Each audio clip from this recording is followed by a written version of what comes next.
नमस्कार, मैं हूं बबीता चौधरी और एक बार फिर से आप सभी का स्वागत है हमारे यूट्यूब चैनल पे।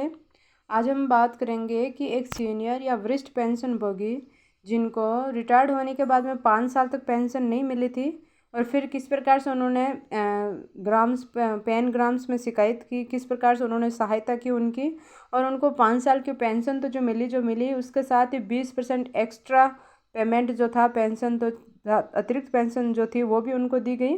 तो इसी के बारे में इस आर्टिकल में डिटेल से हम बात करेंगे। तो आगे बढ़ने से पहले मैं आपको बता दूं, यदि आप हमारे चैनल पर नए तो हमारे चैनल को सब्सक्राइब कीजिए और अगर आपको हमारी वीडियो अच्छी लगे तो इसे ज़्यादा से ज़्यादा लाइक कीजिए और शेयर कीजिए।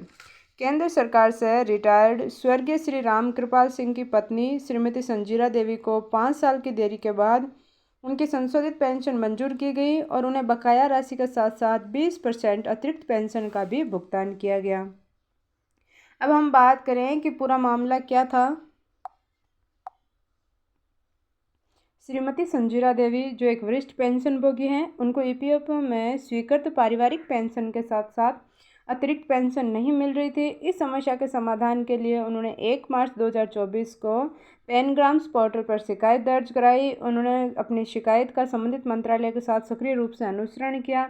अब हम बात करें कि शिकायत को विशेष अभियान में शामिल किया गया। पेंशन और पेंशनभोगी कल्याण विभाग द्वारा आयोजित पारिवारिक पेंशनभोगी के लिए विशेष अभियान में उनकी शिकायत को शामिल किया गया था, जिसके परिणाम स्वरूप उन्हें 6.02 लाख रुपए का बकाया भुगतान दिया गया और इसमें अतिरिक्त पेंशन भी शामिल है। अब देखते हैं अतिरिक्त पेंशन का फ़ायदा। जो पेंशनभोगी 80 साल या उसके ऊपर के हो जाते हैं उनको 20% अतिरिक्त पेंशन का भुगतान किया जाता है, लेकिन इनके केस में इसका भुगतान नहीं किया गया, जिसकी शिकायत उन्होंने ग्राम्स पोर्टल में की। तो इसको विशेष अभियान में शामिल करके इसकी समस्या को सुलझाया गया। अब हम बात करें कि अतिरिक्त पेंशन किस प्रकार से मिलता है। तो ये देखिए, 80 से 85 साल के पेंशनभोगियों को 20% अतिरिक्त पेंशन मिलता है।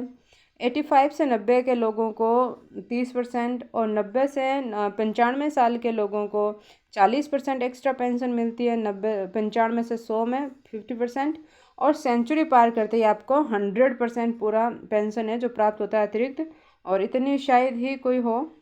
अब हम बात करें कि बाकी पेंशनभोगियों के लिए क्या सबक बन गया है कि ये मामला उन लोगों के लिए बड़ी राहत है जो लंबे समय से अपने पेंशन से संबंधित मुद्दों से जूझ रहे हैं। यह दर्शाता है कि सरकार पेंशनभोगियों की समस्याओं का समाधान करने के लिए प्रतिबद्ध है और सरकार ये सुनिश्चित करने के लिए भी काम कर रही है कि पेंशनभोगियों को समय पर और पूरी तरह से भुगतान प्राप्त हो।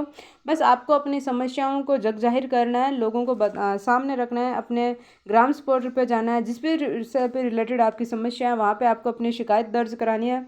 घर बैठे आपकी समस्या का समाधान नहीं होगा। हम बात करें कि पेंशनभोगियों के लिए इससे क्या सीख मिलती है, तो पेंशनभोगी को अपने अधिकार के बारे में जानना जरूरी होना चाहिए।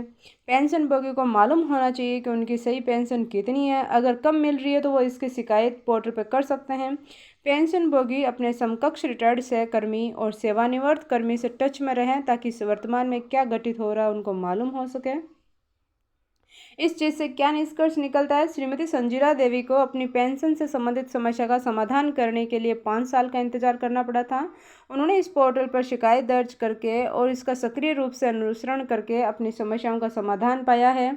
यह मामला उन लोगों के लिए प्रेरणादायी है जो लंबे समय से अपनी पेंशन से संबंधित मुद्दों से जूझ रहे हैं और यह उम्मीद की जाती है कि सरकार भविष्य में भी पेंशनभोगियों से संबंधित मुद्दों का समाधान करने के लिए और अधिक तेज और अधिक प्रभावी कदम उठाएगी। तो इसी प्रकार की और वीडियो देखने के लिए हमारे चैनल को सब्सक्राइब कीजिए और बेल आइकन को जरूर दबाएं ताकि आने वाली वीडियो का नोटिफिकेशन सबसे पहले आप तक पहुंचे, और वीडियो को ज़्यादा से ज़्यादा शेयर कीजिए ताकि जो भी वर्तमान कार्यरत पेंशनभोगी या सेवानिवृत्त पेंशनभोगी है जो अपनी समस्याओं से जूझ रहे हैं उनको पता चले कि अपनी शिकायत दर्ज कराने से सरकार काम करती है और हमें भी हमारी समस्याओं का समाधान मिलेगा। धन्यवाद।